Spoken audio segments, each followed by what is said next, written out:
Shalom, selamat malam saudara sekalian, apa kabar? Semoga sepanjang hari ini semua baik-baik dan dalam perlindungan kasih Tuhan. Kembali kita akan membaca lanjutan dari Matius 13. Mari kita bersatu dalam doa. Bapa di surga, kami mengucap syukur atas perlindungan penyertaan-Mu sepanjang hari ini dalam kehidupan kami. Tuhan, kami sebentar lagi akan membaca firman-Mu, Tuhan. Kami mohon pimpinan bimbingan-Mu. Roh Kudus, kami undang Engkau hadir. Ambil alih pembacaan ini dari awal sampai akhir. Berilah kami pengertian yang daripada-Mu, hanya daripada-Mu. Pesan-pesan yang Engkau ingin sampaikan kepada kami, nyatakanlah Tuhan. Pewahyuan-pewahyuan baru. Firman-firman yang menguatkan, menghiburkan kami dalam saat-saat seperti ini. Kami persilahkan Engkau berbicara, Roh Kudus. Segala roh jahat, roh iblis apapun juga yang berusaha mengacaukan pembacaan ini, kami ikat kuasanya demi nama Tuhan Yesus Kristus. Tuhan, berilah kekuatan, kesegaran, pikiran, dan kesegaran tubuh di penghujung malam ini. Terima kasih Bapa. Demi nama Tuhan Yesus kami berdoa dan mengucap syukur, dan kami siap mendengarkan firman. Haleluya. Amin. Kita angkat satu pujian.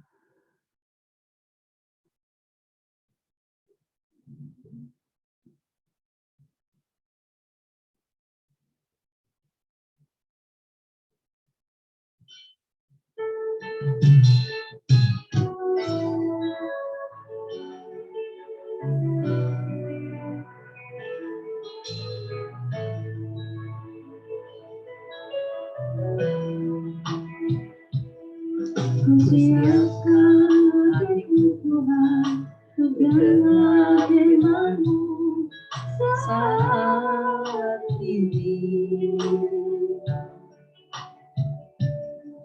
Ku sujud menyembah-Mu, masuk hadirat-Mu saat ini. Curahkan urapan-Mu Tuhan bagi jemaat-Mu saat ini. Ku siapkan hatiku Tuhan untuk dengar firman-Mu. Firman-Mu Tuhan tiada berubah,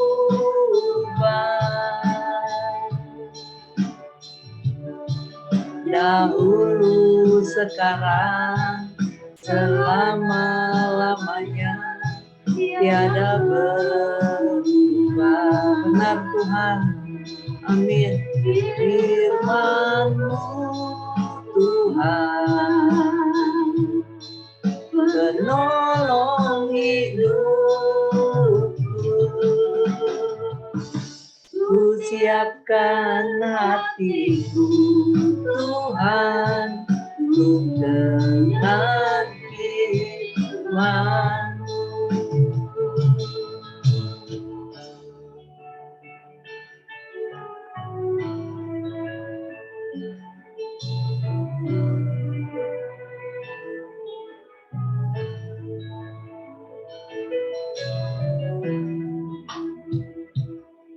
Ku siapkan hatiku Tuhan untuk dengar firman-Mu saat ini. Ku sujud menyembah-Mu Tuhan, masuk hadirat-Mu saat ini. Ya Tuhan, benar Tuhan. Curahkan urapan-Mu Tuhan bagi jemaat-Mu saat ini. Ku siapkan hatiku Tuhan untuk dengar firman-Mu. Firman-Mu Tuhan tiada berubah,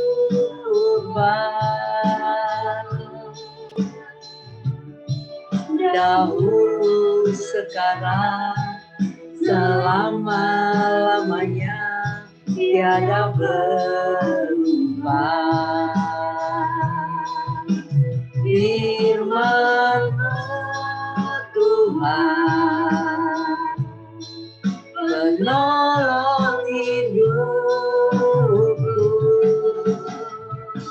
ku siapkan hatiku Tuhan untuk dengar firman-Mu.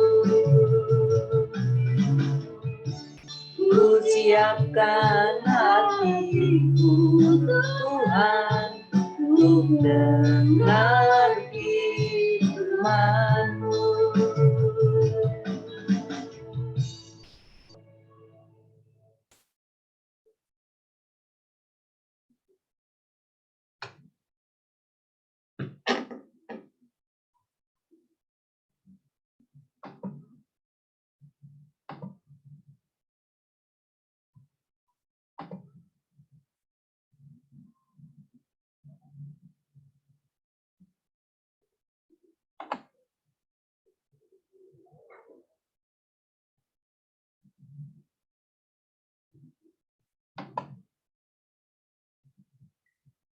Matius 13, ini adalah bagian yang kedua. Mulai dari ayat 31, judul perikopnya, perumpamaan tentang biji sesawi dan ragi. Ayat 31. Yesus membentangkan suatu perumpamaan lain lagi kepada mereka. Katanya, hal kerajaan sorga itu seumpama biji sesawi yang diambil dan ditaburkan orang di ladangnya. Saudara, dalam part pertama, bagian pertama, Tuhan Yesus juga sudah memberikan perumpamaan dan menjelaskan mengapa ia memberikan perumpamaan. Nah, kali ini ya mengumpamakan masih hal kerajaan surga juga. Seumpama biji sesawi. Saudara tahu biji sesawi itu mustard. Wijen, bukan lebih kecil dari wijen, dia kayak titik. Biji sesawi bahasa Inggrisnya mustard, bahasa Indonesia saya sudah tahu deh. Bukan wijen, apa wijen ya? Ya biji sesawi. Lanjut 32. Memang biji itu yang paling kecil dari segala jenis benih. Tetapi apabila sudah tumbuh, sesawi itu lebih besar daripada sayuran yang lain. Bahkan menjadi pohon, sehingga burung-burung di udara datang bersarang pada cabang-cabangnya. Saudara, biji sesawi itu kecil, kayak titik dia. Tapi di sini Tuhan mengatakan apabila ia sudah tumbuh. Jadi di sini ada pertumbuhan. Kerajaan surga selalu ada pertumbuhan. Dan juga kita warga kerajaan surga nggak bisa stuck. Kita selalu bertumbuh. Terutama di dalam Tuhan. Dalam kehidupan spiritual kita sebagai anak-anak kerajaan kita juga akan tumbuh. Karena nanti kita lihat semua berhubungan dengan pertumbuhan hal kerajaan surga itu. Nggak stuck, nggak diam gitu, apalagi menurun ya, ini malah bertumbuh. Dikatakan meskipun memang biji itu yang paling kecil dari segala jenis benih, tetapi apabila sudah tumbuh, sesawi itu lebih besar daripada sayuran yang lain, jadi dia menjadi sayuran, bahkan menjadi pohon. Nah ini sebenarnya masih ada orang-orang masih ini maksud pohon kayak gimana, karena biji sesawi itu pohonnya kayak bush, kayak semak belukar begitu. Tapi di sini dikatakan pohon karena ada juga yang mengatakan ini seperti pohon besar, tingginya sekitar 3 sampai 4 meter. Sehingga burung-burung di udara datang bersarang pada cabang-cabangnya. Saudara, apabila saudara ingat di Matius 13 yang part 1 bagian ke-1, waktu benih-benih dibuang di pinggir jalan dan burung-burung datang memakannya. Burung-burung itu adalah si jahat. Jadi meskipun kerajaan surga itu tumbuh sebagai pohon yang besar, di sana bukan hanya orang baik, bukan hanya anak-anak kerajaan yang ada, tapi yang jahat juga ada, sama-sama bertumbuh ada, maksudnya sama-sama menikmati fasilitas kerajaan surga. 33. Dan ia menceritakan perumpamaan ini juga kepada mereka. Nah, Tuhan menceritakan lagi perumpamaan yang lain lagi. Hal kerajaan surga seumpama ragi yang diambil seorang perempuan dan diaduknya ke dalam tepung terigu 3 sukat sampai kamir semuanya. Kalau tadi biji sesawi dari paling kecil tumbuh jadi pohon yang besar. Kalau ini adalah ragi. Saudara tahu kan ragi? Ragi itu kalau ditaruh di tepung, diaduk-aduk, ini tepung 3 sukat, akhirnya kamir semuanya. Jadi tepungnya itu mengembang, berkembang begitu, dan disebabkan ragi. Nah, itulah kerajaan surga. Dia harus berkembang. Kayak ragi ini kan dia berkembang dari dalam gitu, berkembang menjadi besar begitu dari dalam. Mungkin ini suatu kayak simbol manusia batinnya kita juga makin hari harus makin mengembang, makin besar, bukan makin menciut oleh keadaan dunia, tapi semakin membesar. Ayat 34. Semuanya itu disampaikan Yesus kepada orang banyak dalam perumpamaan. Dan tanpa perumpamaan, suatu pun tidak disampaikannya kepada mereka. Nah, itu ayat 31 udah dijelaskan kenapa Tuhan menyampaikannya dalam perumpamaan, dan nanti juga ada juga penjelasan yang lainnya di ayat berikutnya. 35. Ini dia 35. Supaya genaplah firman yang disampaikan oleh Nabi. Aku mau membuka mulutku mengatakan perumpamaan. Aku mau mengucapkan hal-hal yang tersembunyi sejak dunia dijadikan. Apa hal yang tersembunyi itu? Ya, rahasia kerajaan surga itu. Tapi rahasia kita udah dengar di part 1, rahasia kerajaan surga itu hanya bagi mereka yang dikaruniakan Tuhan untuk mengerti, baru bisa mengerti. Kalau Tuhan nggak karuniakan, biarpun ahli teologi yang ngerti teologianya apa-apanya, tapi the real meaning, arti sesungguhnya, maknanya, bagaimana firman mengubah hidupnya dan benar-benar punya kuasanya, nggak akan bisa dirasakan. Cuman bisa dirasakan sebagai ilmu kalau Tuhan tidak memberi karunia untuk mengerti. Makanya kita harus minta kepada Roh Kudus, kepada Tuhan Yesus untuk memberi karunia untuk kita mengerti. Selanjutnya, penjelasan perumpamaan tentang lalang di antara gandum. 36. Maka Yesus pun meninggalkan orang banyak itu lalu pulang. Murid-muridnya datang dan berkata kepadanya, jelaskanlah kepada kami perumpamaan tentang lalang di ladang itu. Nah, di part 1 kemarin kan Tuhan Yesus mengatakan, ada orang yang menaburkan lalang, malam-malam musuhnya datang ada orang menaburkan benih gandum yang baik, tapi malam-malam ada musuhnya datang menaburkan benih lalang. Ayat 37. Ia menjawab katanya, orang yang menabur benih baik ialah anak manusia. Nah, berarti orang yang menaburkan benih yang baik ialah Tuhan Yesus, karena Tuhan Yesus selalu menyebut dirinya bukan anak Allah. Tuhan Yesus justru menyebut dirinya anak manusia. Orang lain semua menyebutnya anak Allah, tapi Tuhan Yesus memang menyebut dirinya anak manusia. Dia lebih suka disamakan dengan manusia karena kedatangannya ke dunia memang sebagai manusia. 38. Ladang ialah dunia. Jadi ladang tempat ditaburnya benih itu ialah dunia. Benih yang baik itu adalah anak-anak kerajaan. Jadi benih yang baik itu adalah anak-anak umat Tuhan, anak-anak kerajaan. Dan lalang adalah anak-anak si jahat. 39. Musuh yang menaburkan benih lalang ialah iblis. Jadi Tuhan Yesus menaburkan benih baik, iblis juga menaburkan benih jahat. Waktu menuai ialah akhir zaman, dan penuai itu adalah malaikat. Nah, saudara, kalau saudara baca di kitab Wahyu 14, itu dijelaskan mengenai saat penuaian di akhir zaman, di mana Tuhan Yesus dan para malaikat di situ dikatakan menyabit, menuai bumi. ayat 40. Maka seperti lalang itu dikumpulkan dibakar dalam api, demikian juga pada akhir zaman. Jadi sudah dijelaskan juga dalam 41 bahwa lalang itu dikumpulkan untuk dibakar. Tapi gandum dikumpulkan untuk ditaruh di lumbungnya Tuhan. 41. Anak manusia akan menyuruh malaikat-malaikatnya dan mereka akan mengumpulkan segala sesuatu yang menyesatkan dan semua orang yang melakukan kejahatan di dalam kerajaannya. Jadi ini dikatakan di dalam kerajaannya. Jadi meskipun di dalam kerajaan, di dalam sistem kerajaan surga, meskipun belum kerajaan surga, tapi sistem kerajaan surga di dunia sebenarnya udah mulai ada dengan adanya gereja, adanya anak-anak Tuhan, yaitu anak-anak kerajaan, terus adanya kuasa-kuasa Tuhan yang banyak dinyatakan dalam mujizat, dalam mujizat-mujizat. Sebenarnya beberapa unsur dari kerajaan surga sudah terjadi di bumi dengan adanya orang-orang baik,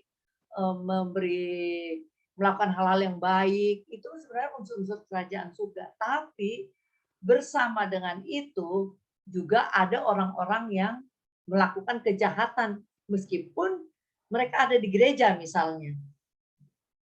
Jadi tampak luarnya sama-sama anak Allah, kelihatannya sama-sama anak kerajaan. Tapi yang tahu Tuhan, makanya nanti di akhir zaman karena Tuhan yang tahu, di situ baru kita bisa melihat, oh ini ternyata orang munafik nih. Selama ini kita lihat kelihatannya baik, pelayanan, jadi WL, ternyata punya istri simpenan. Nanti di akhir zamannya baru ketahuan misalnya. Jadi di sini kata mereka akan mengumpulkan segala sesuatu yang menyesatkan. Ajaran-ajaran sesat juga kan banyak orang-orang nggak tahu ini ajaran sesat apa enggak gitu kan. Tapi di akhir zaman nanti akan dinyatakan oh ini ajaran sesat, ini apa Tuhannya mengajarkan bukan berdasarkan motivasi kasih atau perintah Tuhan, tapi berdasarkan motivasi yang salah, makanya akhirnya mengajarkan hal-hal yang salah juga yang menyesatkan. Tapi karena tahu banyak manusia-manusia yang mau seperti dikatakan Alkitab mau mendengarkan firman-firman yang hanya enak di telinga aja. Nah, itulah yang diajarkan oleh diantaranya topik-topik yang diajarkan oleh pengajar-pengajar sesat. Mereka tidak menyatakan kebenaran firman Tuhan, tapi menyatakan sesuatu yang enak didengar saja gitu. Bagi orang yang emang mau hanya mendengarkan yang enak. Padahal kerajaan surga bukan hal-hal yang enak aja, ada disiplinnya juga, harus ada bayar harga, ada disiplin, ada kesabaran, ada pikul salib. Nah, hal-hal itu semua harusnya dijelaskan juga. Tapi banyak orang begitu dijelaskan tentang pikul salib, tentang tahan endurance, tahan terhadap cobaan dan apa, banyak orang nggak mau denger, bahkan nggak tertarik dengar hal yang nggak enak. Maunya dengarnya yang berkat, yang enak-enak. Karena ada demand, makanya banyak juga hamba Tuhan yang supply sesuai dengan demand jemaat yang maunya yang enak didengar itu. Nah, nanti akhir zaman ini baru akan dikumpulkan oleh malaikat, dipisahkan. 42. Semuanya akan dicampakkan ke dapur api. Itu tadi yang sesat-sesat, yang jahat-jahat akan dicampakkan dalam api. Di sana akan terdapat ratapan dan keretakan gigi. 43. Pada waktu itulah orang benar akan bercahaya seperti matahari dalam kerajaan Bapa mereka. Nah, ini orang benar akan bercahaya seperti matahari dalam kerajaan Bapa mereka. Karena Bapa kita juga adalah terang. Jadi kita anak-anak benar, orang-orang benar yang benar-benar bertahan sampai akhir, karena dikatakan bertahan sampai akhir. Itu kita akan bersinar seperti Bapa kita juga. Ini dikatakan bercahaya seperti matahari dalam kerajaan Bapa mereka. Siapa bertelinga hendaklah ia mendengar. Jadi minta hikmat dari Tuhan supaya bisa mendengar dan mengerti. Perumpamaan tentang harta terpendam dan mutiara yang berharga. Perikop berikutnya. Ayat 44.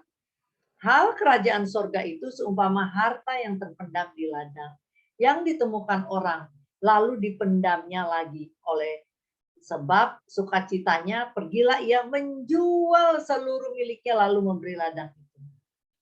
Saudara, hal kerajaan surga itu adalah sesuatu yang sangat berharga. Sehingga orang ini menjual seluruh miliknya.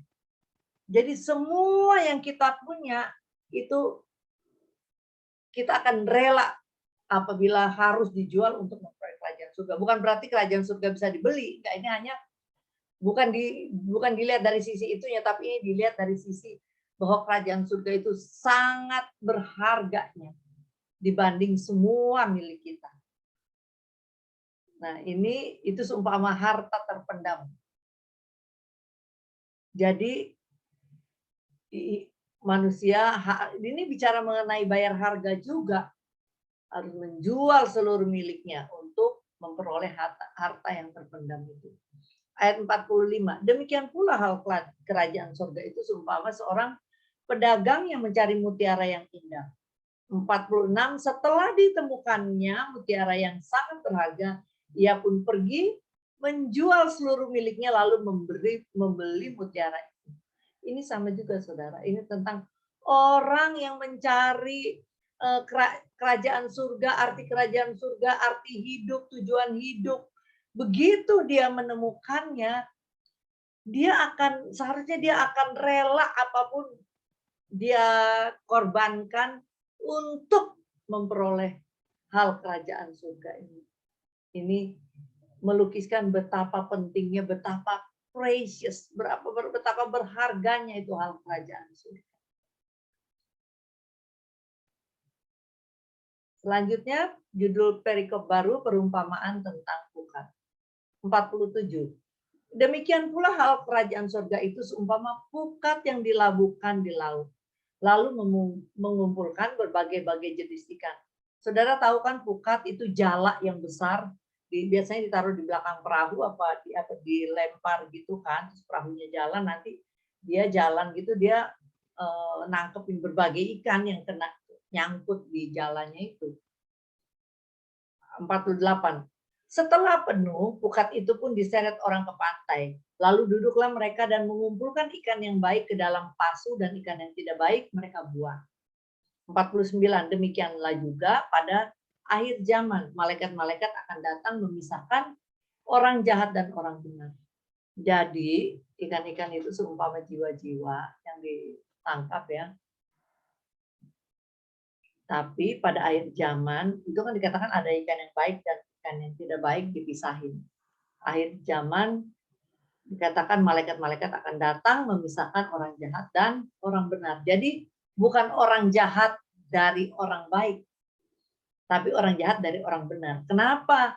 Enggak jahat, biasanya kan jahat itu baik dong ininya, apa lawan katanya. Tapi kenapa ini jawab jahat dan orang benar lawan katanya? Karena orang baik belum tentu orang benar. Contohnya, kita itu orang baik, kita maunya nolong orang. Jadi kita ngelihat, kita misalkan punya teman kita ini dia perlu duit gitu ya, tapi udah bolak-balik pinjem duit ke kita, janji-janji terus gitu. Tapi karena kita orang baik, kita nggak mau ngajarin dia gimana untuk supaya dia nggak hidupnya berhutang terus gitu kan, dan nggak pernah diganti-ganti misalnya.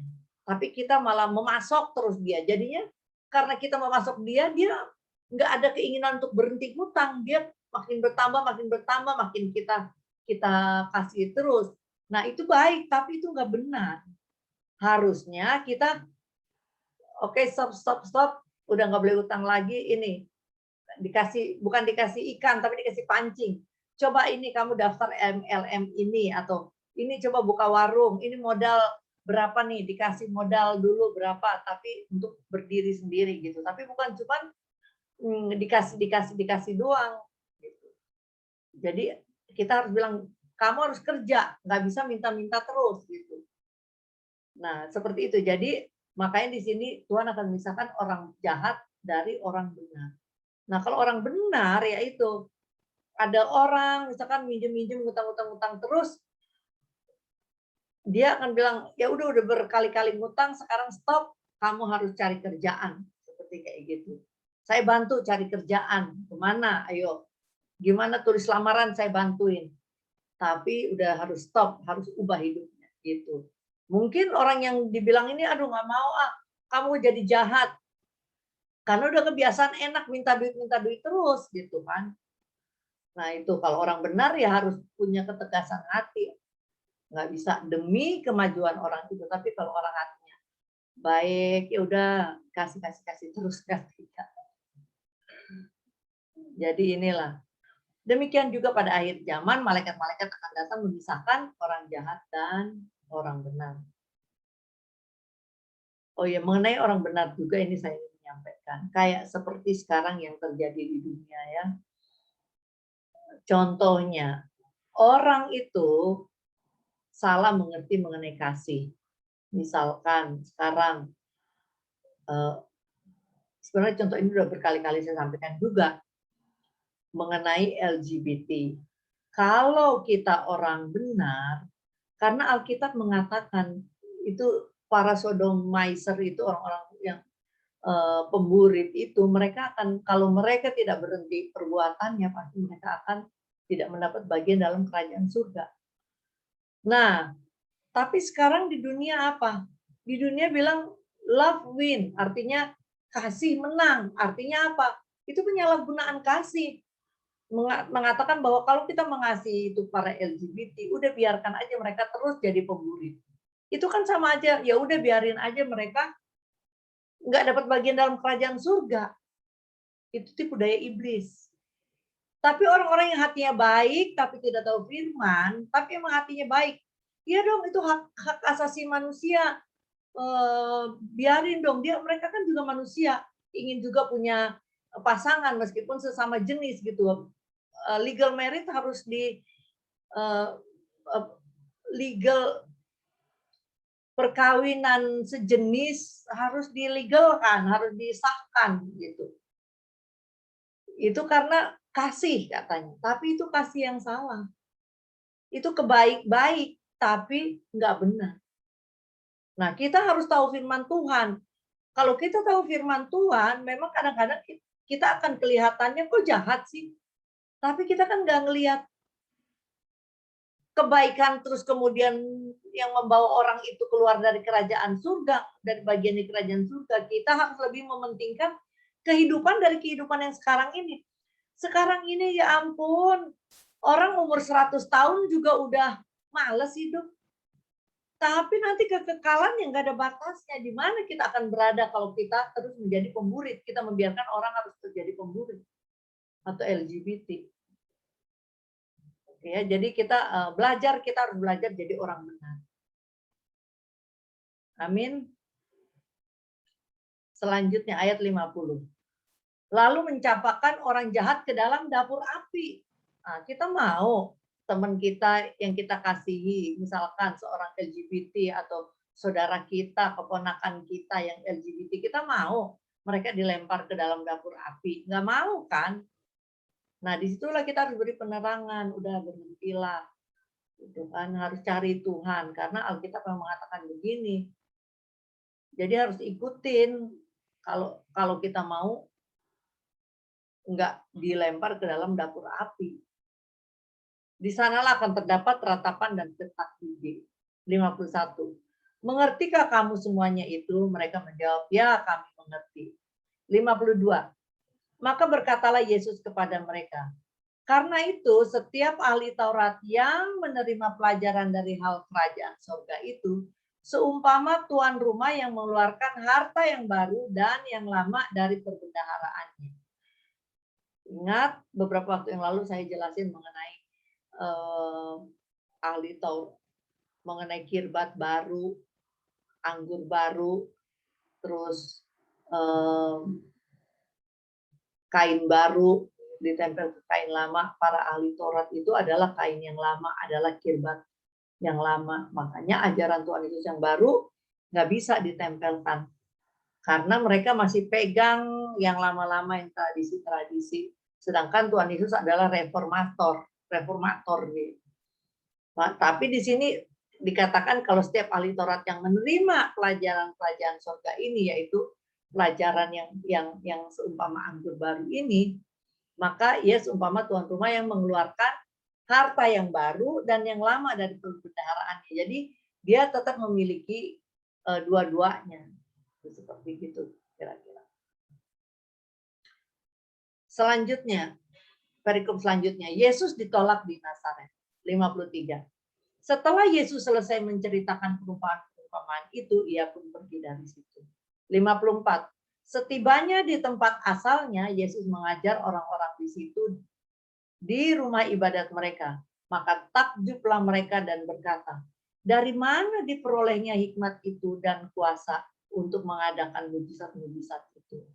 Nah, ini Tuhan Yesus kembali ke kampung halamannya tempat dia masih kecil.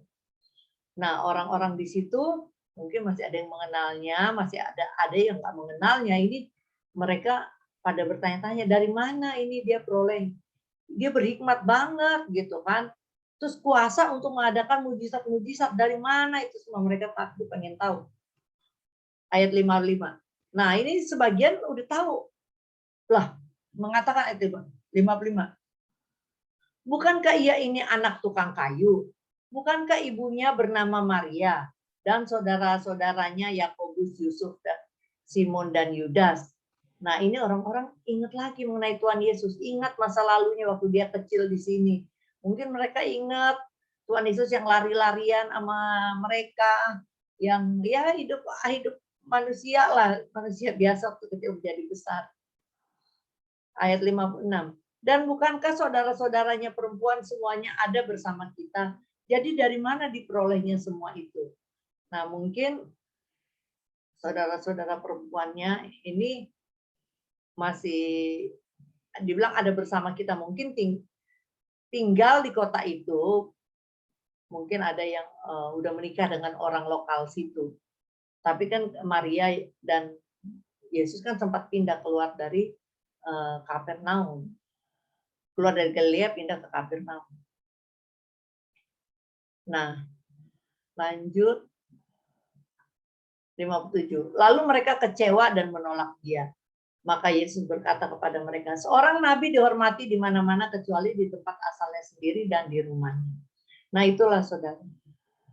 Kalau kita mau berubah atau kita berubah karena sesuatu, banyak orang itu nggak mau menerima keberhasilan. Orang-orang yang iri, tepatnya orang-orang yang iri, mereka selalu melihat ke belakang. Oh, dia kan dulu begini, dia dulu tuh orangnya bego. Kok sekarang dia jadi profesor gitu. Jadi selalu ngungkit-ngungkit intimidasi, ngungkit-ngungkit yang lama. Nah, ini suatu kebiasaan yang buruk. Karena kebiasaan-kebiasaan munafik seperti inilah membuat orang jadi munafik. Akhirnya orang nggak mau cerita masa lalunya, menutup-nutupi masa lalunya. Karena kenapa? Karena masyarakat yang nggak mengizinkan orang comes up in life, orang jadi naik taraf kehidupannya. Itulah rombongan-rombongan orang-orang yang iri, yang dengki. Nah, kita sebagai anak-anak terang kita harus nggak tinggalkan kalau kita ada hal-hal seperti itu. Karena apa? Karena kita nanti sendiri yang akan kehilangan berkat kita. Nah, ayat 58 dikatakan, dan karena ketidakpercayaan mereka, tidak banyak mujizat diadakannya di situ. Nah, itu kan mereka sendiri rugi. Karena mereka mengingat Yesus masih dulunya, akhirnya mereka dikatakan kecewa, menolak, dan tidak percaya, dan sebagainya. Akhirnya apa? Harusnya mereka bisa memperoleh banyak mujizat dari Tuhan Yesus. Tapi karena ketidakpercayaan mereka, sudah hatinya kecewa dan menolak dan jadi tidak percaya. Kenapa mereka tidak percaya meskipun mereka sudah melihat mujizat-mujizat? Mungkin mereka ada pertanyaan-pertanyaan, ini mujizat benar apa enggak? Dia kan dulunya seperti itu, jangan-jangan ini mujizat dari kuasa dukun, kayak orang Farisi bilang ini dari kuasa Beelzebul. Jadi mungkin hal-hal seperti itu. Ini juga kenapa? Karena mereka sendiri juga tidak mempelajari Alkitab, Taurat, dan kitab para nabi.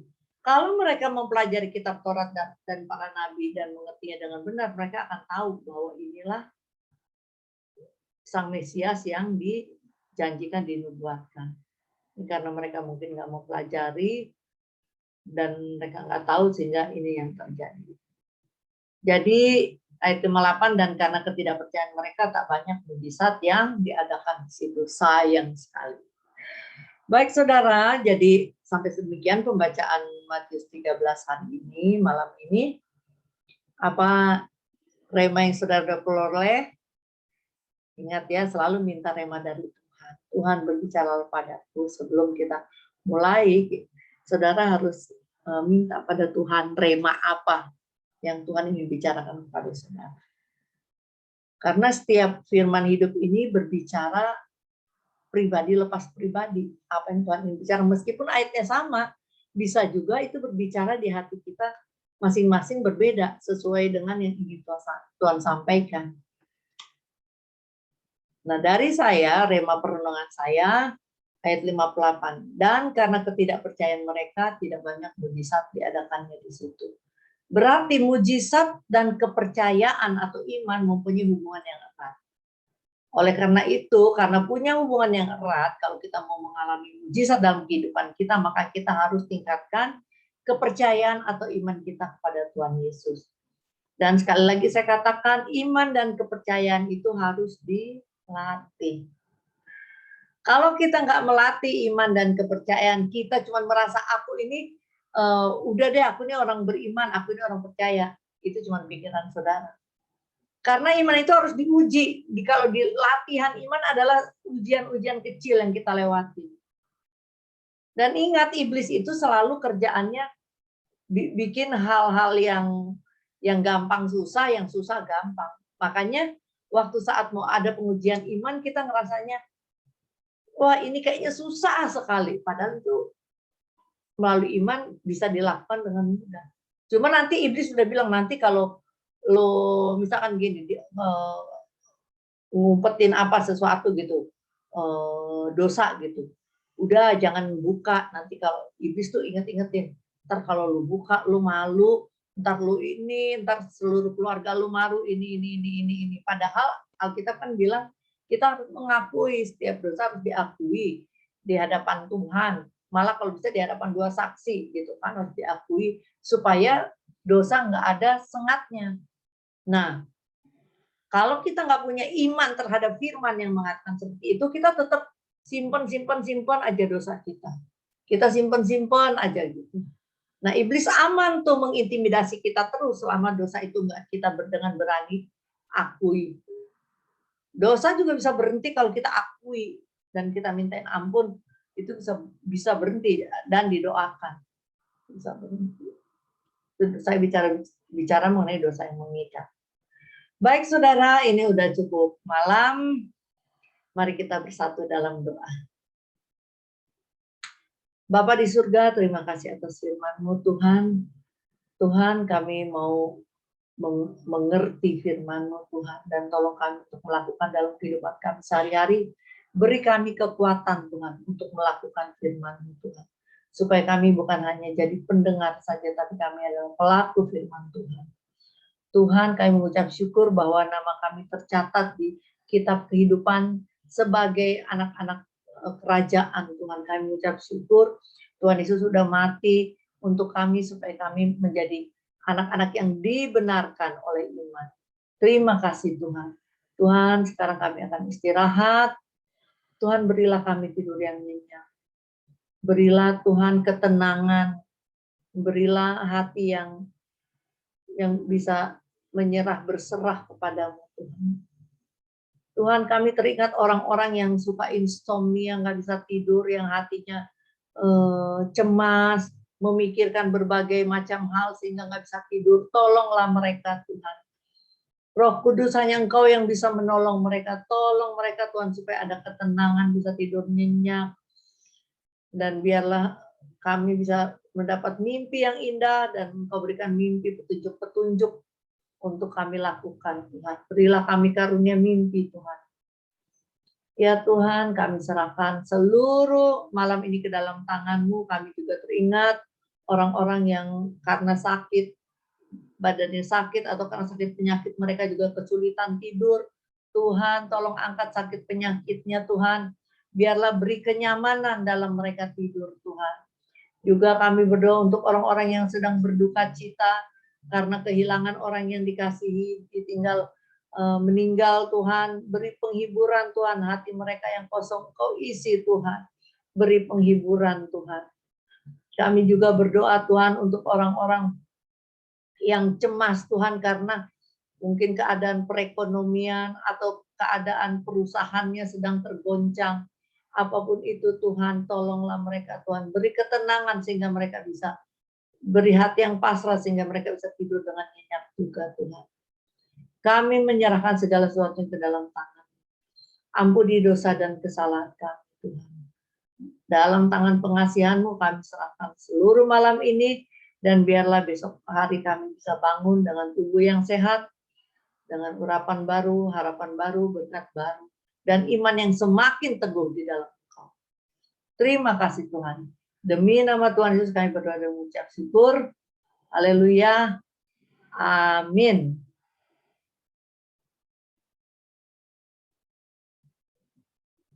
Saudara, kita akan terima berkat Tuhan. Mari kita kedapkan tangan, angkat hati saudara, dan terimalah berkat. Kiranya kasih dari Allah Bapa kita, damai sejahtera, dan kemurahan dari Tuhan Yesus Kristus, pimpinan dan bimbingan serta persekutuan Roh Kudus kiranya menyertai saudara sekalian dan menyertai orang kudus di seluruh dunia. Dari saat ini sampai Maranatha, Tuhan Yesus datang. Haleluya, amin. Baik, saudara, selamat malam, selamat tidur, have a blessed rest. Tuhan Yesus memberkati.